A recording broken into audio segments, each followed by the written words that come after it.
एक मोठी आंतरराष्ट्रीय घडामोड समोर आली आहे। इराणने अमेरिकेसोबत सुरू असलेल्या वाटाघाटींना ब्रेक लावलाय।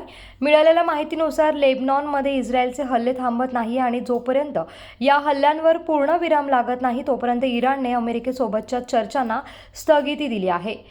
जेरुसलेम पोस्ट आणि इतर आंतरराष्ट्रीय माध्यमांच्या वृत्तानुसार इराणने स्पष्ट शब्दात सांगितले की अमेरिकेने युद्धविरामाबाबत आपले आश्वासन पूर्ण केलं नाहीये, तर इस्रायलचे हल्ले सुरूच आहे, त्यामुळे सध्याच्या परिस्थितीत चर्चेला काहीही अर्थ नाही अशी भूमिका इराणने घेतली आहे।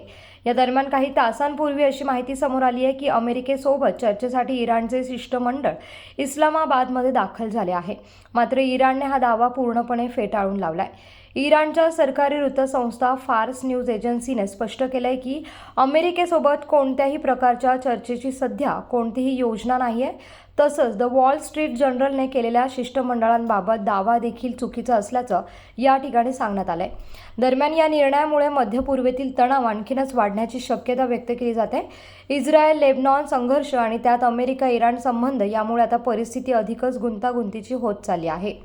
आता पुढे काय होणार? युद्धविराम होईल का की संघर्ष अजून तीव्र होणार? याकडे संपूर्ण जगाचं लक्ष लागलं आहे।